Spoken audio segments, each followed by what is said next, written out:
we've told the story up to about October, haven't we? So the book was finished and off to the printers by the end of October. But before that had started, we haven't yet come on to how the service happened in terms of who did the singing. So Emma Campbell nominated a friend and fellow musician, Pam Carbis, who I think you knew anyway, didn't you? Yeah. Who would take the carol element of the project forward, and figuring out how to get a service of Roseland carols practically sung was a bit more tricky, in the sense that there are choirs on the Roseland, but there wasn't a sort of continuing carolling tradition as there is, say, in St Ives or Redruth or Padstow. The point of this book and this work that we and everybody have done is to bring together material so that there can be, and there is a pool of locally relevant carols for people to pick up. And so part of what we decided would be brilliant for the service is if we could set up a new carol choir. And Pam was instrumental in making that happen. Yeah, there was quite a difficult or complex period during the project at this stage, because the setup for the carol service is that we normally do the traditional 9 carols plus Lingham.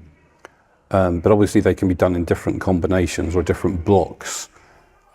We also wanted to have at least 1 carol from each of the parishes of the Roseland so that it could be inclusive.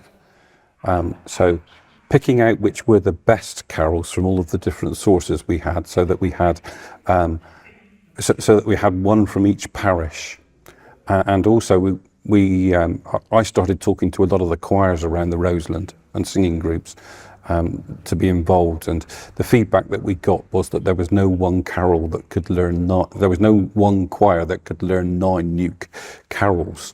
So it's too much of an ask around Christmas, which is such a busy time for choirs anyway. So we found that the Roseland Church's choir were very helpful and wanted to be, and this is under Alison, and they became quite significant in the project and quite helpful. The Roseland Church's choir, we were, as Kate says, going to bring together this new choir under Pam, but we were still sort of 1 short, really, and I think it was Pam that put us in touch with Amici Bocci under Clive Brown, that could also sing some of those. So we, and also the other people that were involved in this was Emma Campbell and her band, the St Anthony Noise. So it became for me a little bit like trying to visualise 4-dimensional chess game. It was. To be able, also bearing in mind that I neither sing nor read music.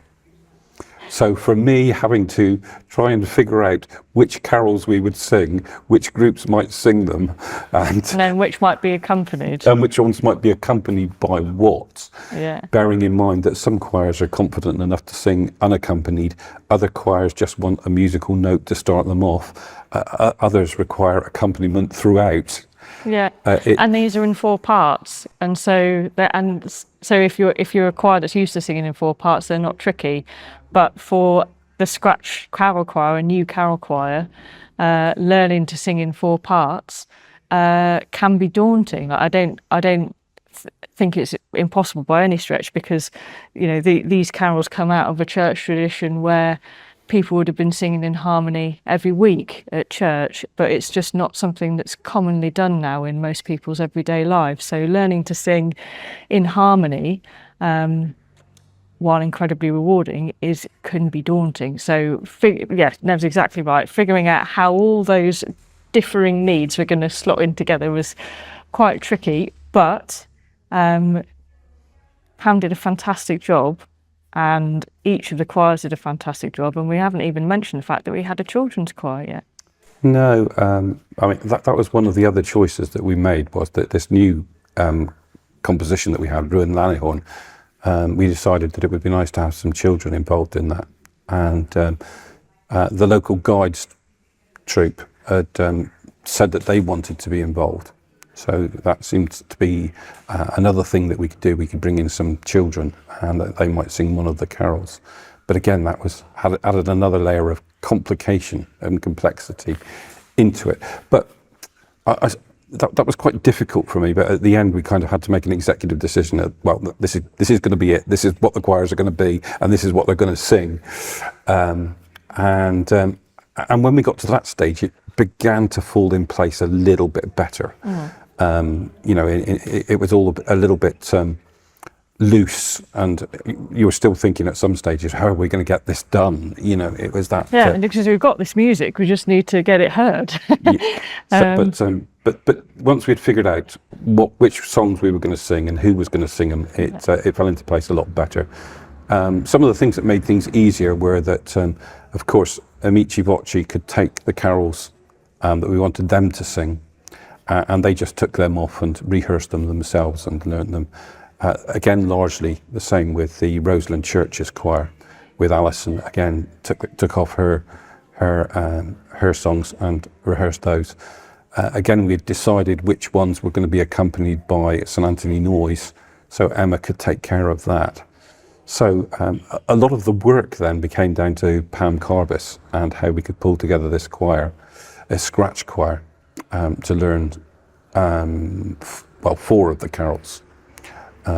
Because some of the carols were sung by all of the groups and the congregations as well. So they had 2 carols that they were going to sing on their own, but also 2 other carols that were going to be sung in conjunction with the other choirs and the congregation. So Pam's role then was quite critical in terms of doing that, setting up the rehearsal times across the Roseland in the autumn of last year, bringing them together and rehearsing them with each of those carols.